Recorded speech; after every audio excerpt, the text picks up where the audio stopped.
Hello everyone, good afternoon. हम continue जो series कर रहे थे उसको नेक्स्ट करते हैं। सो नेक्स्ट हमारा जो स्ट्रक्चरलिस्ट क्रिटिक है वो है Vladimir prop.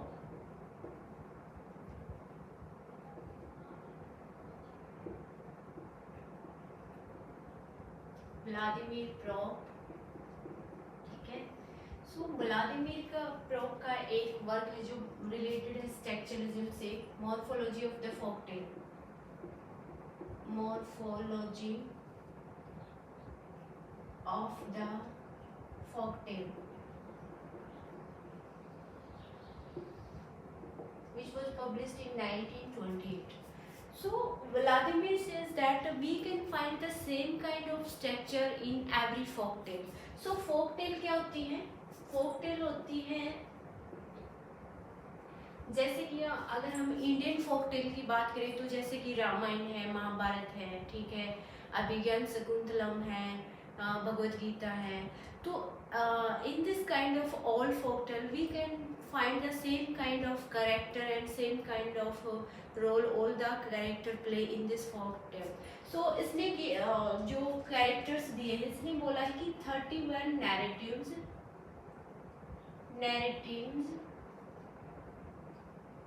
and 8 characters. So Vladimir says that we can find 31 narratives and 8 characters in every folktale. They play the same kind of role and in every folktale. So narratives क्या होती है? Events होते हैं, events, ठीक है। जैसे कि story शुरू होती है तो उसमें कोई प्रिंस होता है, ठीक है, वो किसी प्रिंसेस से लव करता है तो उसके लिए बीच में वो फाइट करते हैं कि कौन उसके साइड में अगर विलन हो तो दोनों में फाइट होती है कि कौन प्रिंसेस को जीत सकता है, ठीक है। तो अगला इवेंट आता है, उनकी फाइट होती है, फिर ऐसे ऐसे इवेंट क्रोनोलॉजिकल ऑर्डर में दिखाते हैं, ठीक है, कि स्टोरी आगे कैसे बढ़ती है। ये नैरेटिव्स होती है। तो व्लादिमीर प्रोप ने बोला है कि सभी फोक टेल में ये जो नैरेटिव्स है ना वो ऐसे ही क्रोनोलॉजिकल सीक्वेंस में आगे बढ़ती है, ठीक है। और इसने जो 8 कैरेक्टर्स दिए हैं, ये एक बार नेट में क्वेश्चन पूछा गया था, ठीक है। तो इसमें कैरेक्टर्स के नाम पूछा था, उसमें 8 कैरेक्टर्स कौन कौन सी हैं। तो फर्स्ट इसमें होता है हीरो, ठीक है। सेकंड होता है प्रिंसेस, ठीक है। Third father of princess, fourth होता है फॉल्स हीरो,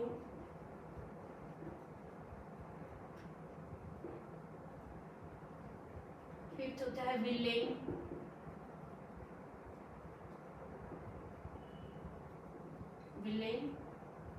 एंड सिक्स्थ होता है डोनर, सेवेंथ होता है हेल्पर, एट होता है डिस्पैचर, ठीक है। तो व्लादिमीर प्रोप कहता है कि ये जो सेम 8 कैरेक्टर है वो हम एवरी फोक टेल में सेम के सेम एज इट इज और as it is role play करते हैं। वो ये जो कैरेक्टर है वो हम सभी फोक टेल में सेम ही पाते हैं और उनका जो रोल होता है किसी भी पर्टिकुलर फोक टेल में वो जो रोल प्ले करते हैं वो भी सेम ही होता है इनका। जैसे कि हीरो होता है किसी भी फोक टेल में, रामायण, महाभारत, भगवत गीता, किसी में भी लगा दो, उसमें रामायण में हीरो कौन था? राम था, ठीक है। भगवत गीता में अर्जुन था। ऐसे जो हीरो होता है किसी भी फोक टेल में वो सब में सेम ही होता है, ठीक है, वो हीरो है। फिर हीरो के लिए प्रिंसेस तो होती है, हीरोइन ले लो तो यहाँ हीरोइन की जगह उन्होंने प्रिंसेस नाम दिया है, ठीक है, प्रिंसेस होता है। अब प्रिंसेस है तो उसका फादर भी होगा, ठीक है। ये फाल्स हीरो होता है। फाल्स हीरो कौन होता है? जो रोल प्ले करता है एज ए हीरो की तरह रोल प्ले करता है, उसका आउटर अपीयरेंस में उसकी फिजिकल बॉडी शॉडी अच्छी होती है हीरो की तरह, ठीक है, स्ट्रॉन्ग होता है वो काफ़ी, एंड फाइट भी कर लेता है, जैसे भाई फाइटर भी अच्छा होता है हीरो की तरह। लेकिन जो what ever he does, okay, his intention is not good behind all of this. उसका इंटेंशन होता है वो अच्छा नहीं होता, वो हीरो की तरह एक उसमें वो क्वालिटी नहीं होती है, वो एकदम ऑपोजिट होती है, ठीक है। जैसे अगर मैं बताऊं कि जैसे कि एक हीरो है और एक फाल्स हीरो, मान लीजिए एक हीरो है और एक अदर कोई भी पर्सन लगा लीजिए जो फाल्स हीरो है, ठीक है, दोनों सेम ही लड़की से प्यार करते हैं, ठीक है। तो दोनों उससे शादी करना चाह रहे हैं। फॉल्स हीरो है वो इसलिए चाह रहा है because he loves him. Now false hero क्यों चाह रहा है? Because he does not love her, but because he want to get the money from she fetched from her father's house because she is the daughter of king. Okay, and for that he will brings lot of money and properties. Maybe his father give her the any kingdom. Okay, and he make the king of him. Okay, कोई अच्छी position दे दे उसको। तो इस उसके पीछे जो इसके intention होता है, ग्रेड इंटेंशन होता है, वो ये सब क्वालिटी होती है फॉल्स हीरो में। सो विलेन होता है, विलेन ऑपोजिट होता है हमेशा। ओके, हीरो के ऑपोजिट जो रोल प्ले करता है वो एक विलेन होता है। डोनर इसमें होता है कोई भी एज ए पर्सन जिसके पास मैजिकल पावर होती है, जो हीरो को मैजिकल पावर देता है, किसी भी डिफरेंट सिचुएशन में उसकी हेल्प करता है मैजिकल पावर से। ठीक है, जैसे कि हमारे हनुमान जी होते हैं, ठीक है, उसमें रामायण में, तो ऐसे। और हेल्पर होता है एज ए सर्वेंट लगा लीजिए ये, ठीक है, हीरो का हेल्पर होता है ये। ठीक है, एक डिस्पैचर होता है, डिस्पैचर लाइक ये कैप्टन की तरह है, जो हीरो को गाइड देता है, उसको सजेशन देता है कि he should do और what he should do और what he shouldn't do like this। ठीक है, डिफरेंट सिचुएशन में उनको प्रॉपर गाइडेंस जो देता है, तो इसका रोल एज ए कैप्टन होता है। ठीक है, कैप्टन कह सकते हैं इसमें। ठीक है, तो ये डिस्पैचर होता है। तो ये जो 8 कैरेक्टर हैं, ठीक है, उसमें एक बार नेट में क्वेश्चन पूछा गया था कि व्लादिमीर प्रोप के according, okay, what is the 8 character जिसमें उसने नाम दिए थे और क्या उसमें नहीं होता। ठीक है, वो एक रॉन्ग हमें आंसर को टिक मार्क करना था। तो दैट व्लादिमीर प्रोप का सिर्फ एक ही वर्क है, मॉर्फोलॉजी ऑफ द फोकटेल, जो मोस्ट इम्पोर्टेंट है। नेक्स्ट हम करते हैं Gerald जेनिटी।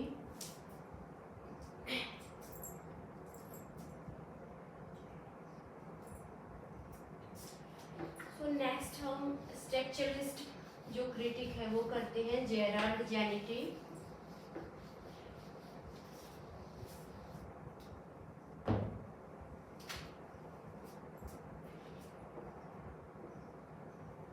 Gerald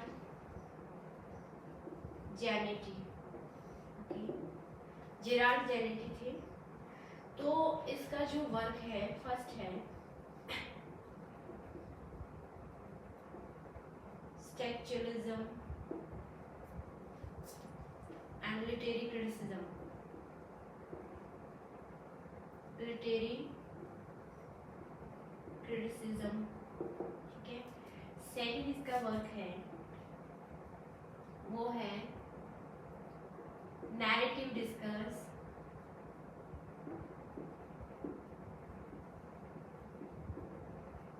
narrative discourse and essay in method, okay, an essay in method which was published in 1980 and इसमें पहले मैं वर्क लिखवा देती हूँ। एंड थर्ड वर्क है इसका है पैराटेक्स्ट, ओके। पैराटेक्स्ट का जो सब टाइटल है वो है threshold of interpretation, threshold of interpretation, ठीक है, which was published in 1987, okay. So ये जो वर्क है इसका नैरेटिव डिस्कर्स, इसने एक कॉन्सेप्ट दिया है नैरेटोलॉजी, नैरेटोलॉजी,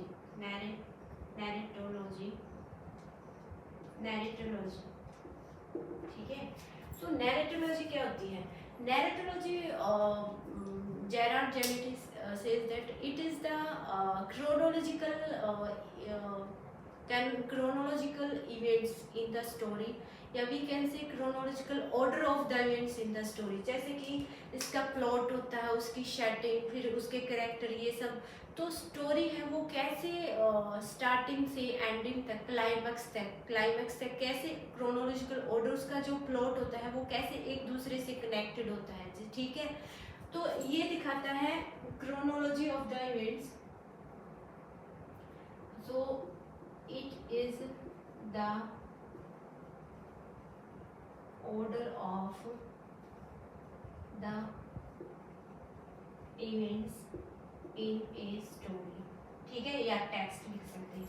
किसी भी टेक्स्ट या स्टोरी में जो उसका ऑर्डर होता है, स्टोरी धीरे धीरे कैसे आगे ये सभी इवेंट्स एक दूसरे से कैसे कनेक्टेड होते हैं, तो ये होता है नैरेटोलॉजी, इसने कॉन्सेप्ट दिया है, ठीक है।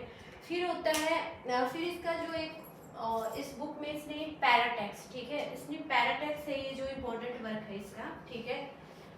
तो इसको डिस्कस करते हैं अब हम।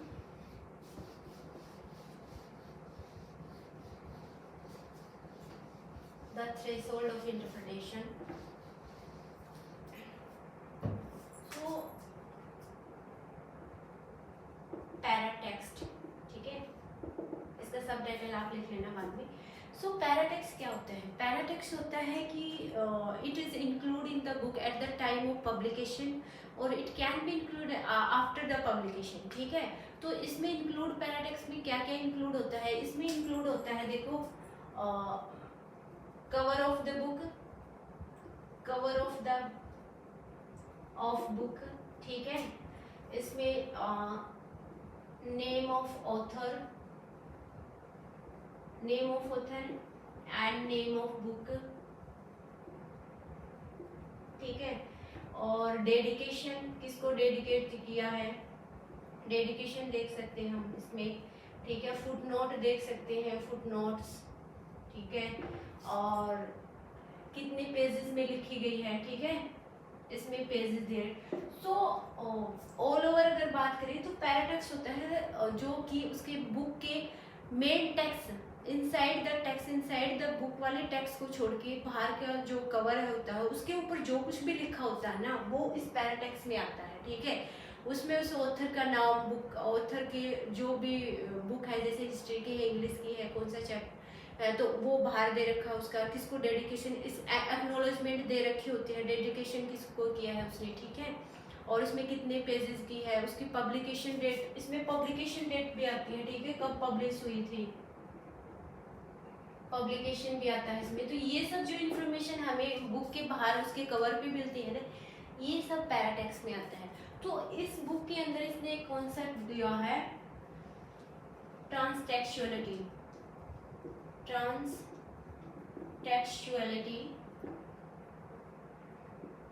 ट्रांसटेक्चुअलिटी। सो ट्रांसटेक्चुअलिटी क्या होता है कि जब एक टेक्स्ट दूसरे टेक्स्ट से कैसे रिलेटेड होता है, किसी भी बुक में whenever one text is related to the another text, और इसको इसने फर्दर 5 पार्ट में डिवाइड किया है, ठीक है। ट्रांसटेक्चुअलिटी होती है वो 5 सब पार्ट्स में डिवाइड है, ठीक है, इसके सब पार्ट्स हैं। सो फर्स्ट आता है इंटरटेक्चुअलिटी,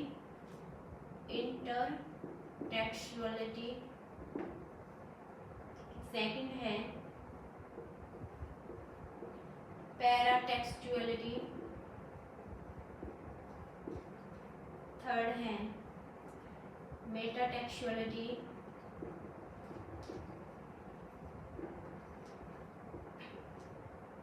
फोर्थ है इंटरटेक्चुअलिटी हो गया, पैराटेक्चुअलिटी हो गया, मेटाटेक्चुअलिटी हो गया, और हाइपरटेक्चुअलिटी,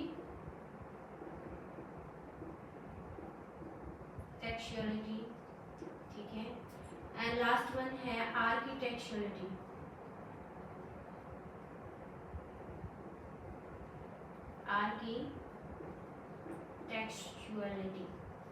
ठीक है।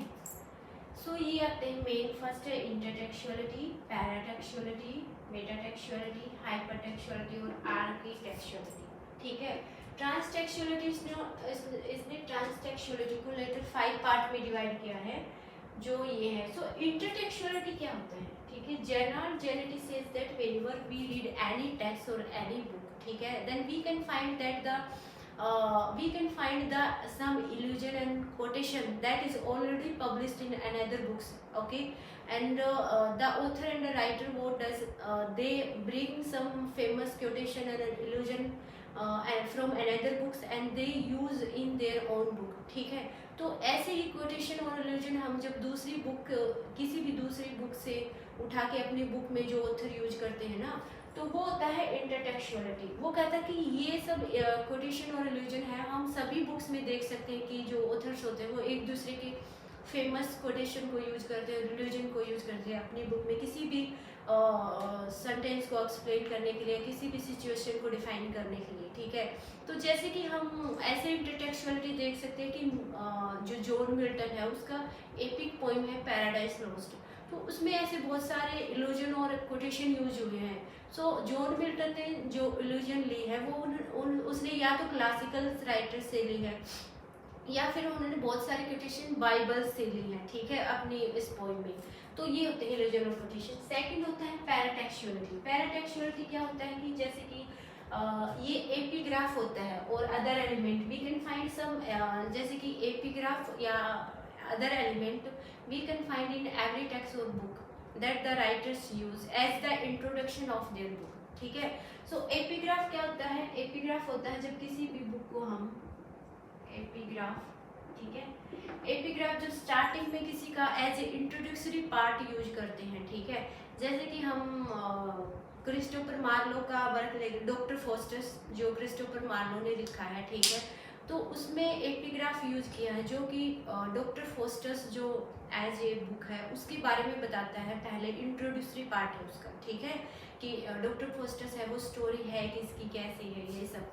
सो एक इंट्रोडक्टरी पार्ट होता है उसको एपिग्राफ बोलते हैं। तो जेरार्ड जेरेटी बोलते हैं कि एपिग्राफ ये सब भी हम सभी टेक्स्ट जो होते हैं या बुक्स में से मोस्टली में यूज होते हैं, ये स्ट्रक्चर भी सब में यूज होता है, ठीक है।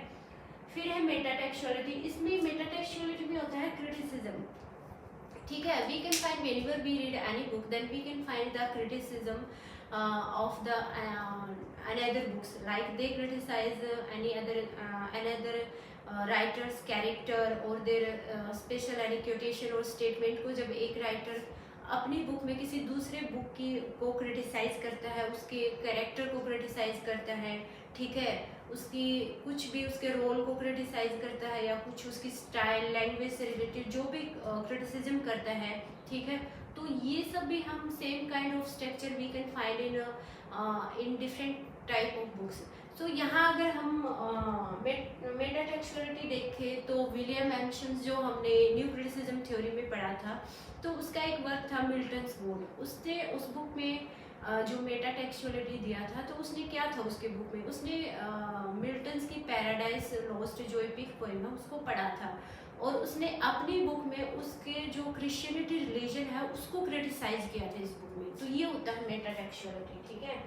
हाइपरटेक्चुअलिटी क्या होती है? Whenever we modify any original text and publish as their own, किसी भी दूसरे की वर्क को उठा लिया और उसका publication as a own book अपना नाम देके उसको छपवा लिया एज इट इज, उसमें छोटा मोटा चेंजमेंट कर देते हैं, जैसे कि किसी भी स्टोरी की एंडिंग को चेंज कर दिया या उसका सब टाइटल दे दिया। मान लो किसी बुक का सब टाइटल नहीं है, ठीक है, एज इट इज किसी दूसरे ऑथर की बुक को उठाकर हम एज इट इज अपने नाम से उसको पब्लिश करवा लेते हैं, ठीक है, और फिर उसका एंडिंग हल्का फुल्का चेंज कर देते हैं। तो एंडिंग में अगर हम जॉन ड्राइडन की ऑल फॉर लव जो प्ले है वो एज इट इज शेक्सपियर का एंटनी एंड क्लियोपेट्रा जो है उसको एज इट इज है, मॉडिफिकेशन है। तो जॉन ड्राइडन ने क्या किया, उसका एंडिंग चेंज कर दिया सिर्फ, और एज इट इज उसको उठा के एज ए अपना पब्लिश करवा लिया उसको, ठीक है, प्ले। तो ये बहुत ही एक फ्लॉप प्ले था जॉन ड्राइडन का। तो ये होता है हाइपरटेक्चुअलिटी। आर्किटेक्चुअलिटी होता है डिजाइनेशन ऑफ द टेक्स्ट, ठीक है, जो एक जोनरा से रिलेटेड होता है, ठीक है। तो इसमें ये होता है कि ये टेक्स्ट है वो कौन से जोनरा से रिलेटेड है, मतलब अगर पोइम है, ठीक है, पोएट्री से है या नोवेल से है, ठीक है, या ऐसे से है, ठीक है। तो ये दिखाता है इसमें कि इसका डिजाइनेशन है वो किस जोनरा के अकॉर्डिंग करे। अगर पोएट्री का है तो उसके अकॉर्डिंग इसका डिजाइन होगा, ठीक है, नोवेल है तो उसके अकॉर्डिंग करेंगे, ऐसे है तो उसके अकॉर्डिंग होगा। तो ये था जेरार्ड जेरेटी का जो इम्पोर्टेंट 5 टाइप ऑफ ट्रांसटेक्चुअलिटी, ठीक है। तो इतना ही था। नेक्स्ट जो बचे हुए हम नेक्स्ट